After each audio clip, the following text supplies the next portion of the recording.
बिस्मिल्लाहिर्रहमानिर्रहीम। अस्सलाम वालेकुम नाजरीन, आप देख रहे 7 न्यूज़ उर्दू में हूँ आपका मेज़बान फिरदौस कादरी। म्युनिसिपल कमेटी किश्तवाड़ ने जामिया मस्जिद के करीब छापड़ी फरोशों के खिलाफ सख्त कार्रवाई करते हुए वहां से उन्हें हटा दिया, जिसके बाद छापड़ी फरोशों ने म्युनिसिपल कमेटी के खिलाफ एहतजाजी मुजाहिरा किया और म्युनिसिपल कमेटी के खिलाफ जमकर नाराबाजी भी की। उस दौरान chairman municipal committee Sajad Ahmad Nazar ने मुजाहिरीन को यकीन दहानी कराई कि छापड़ी फरोशों के लिए एक जगह का इंतखाब किया जाएगा और उन्हें वहां छापड़ी लगाने की इजाज़त दी जाएगी। देखें हमारे नुमाइंदे फरीद अहमद की ये रिपोर्ट। की चक्की में इंसाफ हमारा नारा है। आज जो आपको मीडिया के सामने आना पड़ा, इसकी मेन वजह क्या है, ज़रा डिटेल में बताइए। सर बखूबी मालूम है कि दरबार वो चंद रोज़ हुआ था जिसमें डीडी फारूक ने हमारे खिलाफ कहा था कि रेहड़ी वालों ने एक जमावड़ा लगा रखा है, तो उसके बावजूद हमें यहाँ पे म्यूनसिपलिटी ने हमारे जो बेड्स है वो सीज़ किए थे। बाद में कुछ दिनों के बाद ऐसा हुआ कि म्यूनसिपलिटी और एडमिनिस्ट्रेशन ने मिलके हमें इजाज़त दे दी कि आप लगाओ, जब तक हम आपका कुछ कर लेंगे, आपके लिए कुछ हम सोचेंगे, तब तक आप लगा सकते हो।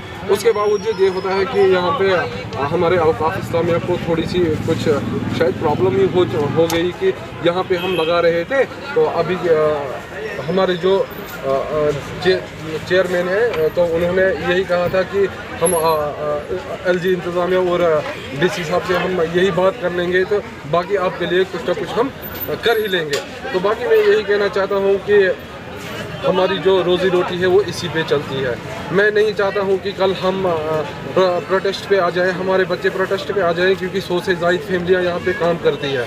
तो और मैं यही बताना चाहता हूँ कि हम इसका सजाद साहब ने जो चेयरमैन है हमारे, उन्होंने हमारे लिए कहीं काफ़ी जगहों पे देखा है कि कहीं इनको हम एडजस्ट कर लेंगे, उनके शुक्रगुजार भी हैं हम। बाकी ये मसला रहा कि कुछ लोग हमें धमका रहे हैं कि यहाँ पे आप रेहड़ियाँ नहीं लगाओ, ये बेड्स वगैरह नहीं लगाओ।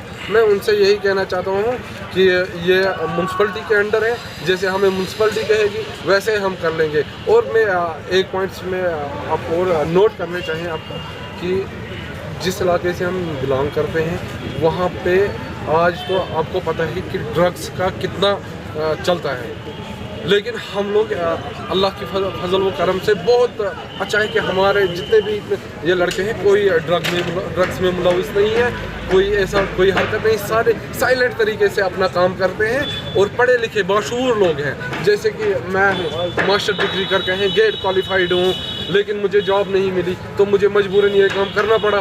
तो उसके बाद हमारे सामने एक अपना रोज़गार कमा रहे हैं। लेकिन और मैं एक बात कहना चाहता हूँ, डीडी फारूक से मैं ये बात कहना चाहता हूँ, डीडी फारूक आपको ये बात शोभा नहीं देती, शर्म नहीं आई आपको? गरीबों के पीछे लगे आप गरीब, आवाज दो, आवाज दो, आवाज दो, आवाज दो। इस जोर जुल्म की चक्की में इंसाफ हमारा नारा है। इस जोर जुल्म की चक्की में इंसाफ हमारा नारा है। इस जोर जुल्म की चक्की में इंसाफ हमारा नारा है। आवाज दो, आवाज दो। एडमिनिस्ट्रेशन से ये बच्चे जो है नौजवान हैं, कोई गंदा काम नहीं कर रहे हैं या अपना बिजनेस कर रहे हैं, कारोबार कर रहे हैं, तो खुदा के लिए इनको मत तंग करो। गरीबों को हाड़ में लाके अपनी लीडरी को नहीं चमकाना होता है। इस बार को इस लीडर ने बड़ा तबाह कर दिया। मैं माजर ख्वाह हूँ उन लीडरों से जो इन गरीबों के पीछे पड़े हुए हैं। बात मेरा इमाम साहब का कह रहे हैं यहाँ कुछ ये लोग, वो बात नहीं है। मैं दरख्वास्त करना चाहता हूँ कि उनको भी एडमिनिस्ट्रेशन के सामने कहना चाहिए कि हमारे नौजवान बच्चे हैं, इनके बारे में कोई बुरा काम नहीं करते हैं, तो इनको काम करने दो, इनके लिए कोई एडजस्टमेंट बनाओ।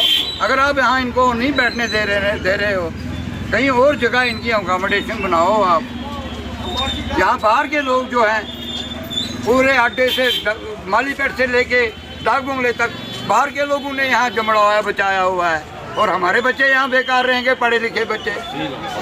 इनको गंदे रास्ते पे न जाने से रोकिए, ये अपना कारोबार कर रहे हैं तो शुक्रिया। बाकी यहाँ की जो लीडर लोगों से भी ये कहना चाहता हूँ, मैं नाम नहीं लूँगा, यहाँ कुछ लोग अपनी सियासत को चमकाने के लिए इन गरीब लोगों को कभी सर पे हाथ रखते हैं, कभी पैरों से उखाड़ कर फेंकने की कोशिश करते हैं। तो माजरत ख्वाह उन लोगों से ऐसा मत कीजिए, किश्तवाड़ की हवा को मत खराब कर दीजिए, यहाँ की आप बरादरी को कायम रहने दीजिए। तो शुक्रिया आप। देखिए बात ऐसे है, जहाँ तक यह स्ट्रीट वेंडर्स का ताल्लुक है, स्ट्रीट वेंडर खाली किश्तवाड़ में नहीं है। स्ट्रीट वेंडर आप दिल्ली से लेके यहाँ तक आओ, हर एक मस्जिद के बाहर, हर एक मंदिर के बाहर, हर जगह आपको ये स्ट्रीट वेंडर्स मिलेंगे। लेकिन यहाँ पे स्ट्रीट वेंडर्स ने एक ऐसा, यहाँ मैंने हालात देखे थे, अभी 4 साल हमें भी हो गए इस कौंसल को चलाते चलाते, तो इनकी रेडियाँ हुआ करती थी यहाँ मस्जिद जामिया के बाहर, वो नाकाबिले बर्दाश्त था। तो मैंने ये रेडियाँ सारी 2-3 दिन पहले सीज करवा ली, वो सारी हमने वहाँ एसपी ऑफिस के बाहर रख ली, सारी जितनी भी रेडियाँ थी। उनका साइज़ भी बड़ा था और जैसे कुछ वो अजीब जैसी चीज़ें लगती थी। वो ये दिन को काम करते थे, शाम को रेडियाँ अपनी ऐसे रखते थे। तो फिर हमने कौंसिल में बैठ के इनिशिएटिव लिया कि भाई ये जो रेडियाँ हैं इनको सबको, इनको हम कहेंगे कि रेडियाँ यहाँ नहीं लगाओ जाम मस्जिद के बाद। उसके बाद क्या हुआ कि हमने जब सीज की, उसके बाद ये सारे स्ट्रीट वेंडर्स हमारे पास आए, कौंसिल में आए। कौंसिल में हमने डिसाइड किया जब तक हम इनका कोई परमानेंट सोल्यूशन देखेंगे, कोई जगह इनको आइडेंटिफाई करेंगे जहाँ ये अपना रोजगार चलाएंगे। तो हमने इनको कहा कि तुम छोटा फोल्डिंग बेड एक है, वो एक बेड सब लगाओ तब तक, जब तक हम आपको 8-10 दिन तक आपको कोई जगह प्रोवाइड करेंगे। लेकिन मुझे समझ नहीं आ रही है, ये जो म्यूनसिपलिटी ये हम चलाते हैं। मुझे तो लगता है ये इमाम साहब जामिया चला रहे हैं म्यूनसिपलिटी। मुझे तो लगता है ये कुछ उनके एम्प्लॉय हैं वो चला रहे हैं। यहाँ से एडमिनिस्ट्रेशन औकाफ को मैंने फ़ोन किया, उन्होंने कहा मुझे तो कुछ पता ही नहीं है। डीसी साहब से मेरी बात हुई, डीसी साहब बहुत पॉजिटिव इस मसले को भी लेके हैं कि ये जो स्ट्रीट वेंडर्स से इनके लिए भी कुछ सोचा जाए। रिसेंटली एसपी साहब ने भी मीटिंग ली, काउंसिल की मीटिंग ली, उनने भी कहा कि ये जो हाईवे है, हाईवे एक डिसिप्लिन तरीके से रहनी चाहिए। बाकी रही बात स्ट्रीट वेंडर्स की, जहाँ तक बात है, हमने 8-10 दिन के लिए इनको प्रोवाइड किया हुआ था, कम से कम इनको हम यहाँ पे वो जो फोल्डिंग बेड्स हैं उसके लिए जगह दें, क्योंकि ये तबका भी इसी पे जीता है। ये तबका भी इसी पे दिन भर ये कमाई करते हैं रोजगार के लिए, शाम को ये अपने बच्चों को खिलाते हैं। लेकिन इनको एकदम से हम हटा लें, ये अच्छा नहीं है। मेरी इमाम साहब से भी पुरजोर अपील है, ये म्यूनसिपलिटी के मसाइल में इंटरवेंस न किया करें। खासकर एडमिनिस्ट्रेटिव औकाफ को मैं पुरजोर अपील करता हूँ, म्यूनसिपल कौंसिल के जो आता है इसमें कोई इंटरफेयर नहीं करे। ये अपने इस्लामिक स्कूल को संभाले, ये ज़ियारतों को संभाले, मस्जिदों को संभाले। ये म्यूनसिपलिटी के चेयरमैन ना बने यहाँ पे, ये ज्यादती हो रही इनके साथ। मेरी डीसी साहब से बात की, उनने बताया कि आप प्रपोजल बनाओ, आप दिखाइए जगह कहाँ कहाँ इनको एडजस्ट करना है। ये एक वे होता है, ये एक तरीका होता है। तो हमने इनके लिए कियास भी हम जल्द से जल्द यहाँ ला रहे हैं किश्तवाड़ में, हमको जगह भी प्रोवाइड कर रहे हैं, लेकिन ये ज्यादती है।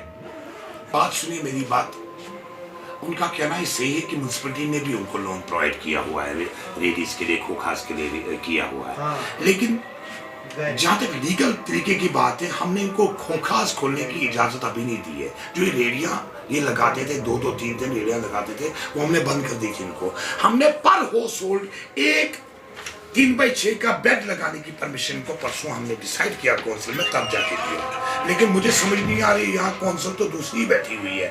ऐसा न हो हम इनके खिलाफ यहाँ जाए। मेरी पुरजोर अपील है यहाँ के ये जो वक्फ ये औकाफ एडमिनिस्ट्रेटर साहब को कि कम से कम म्यूनसिपलिटी में मुदाखलत न करें।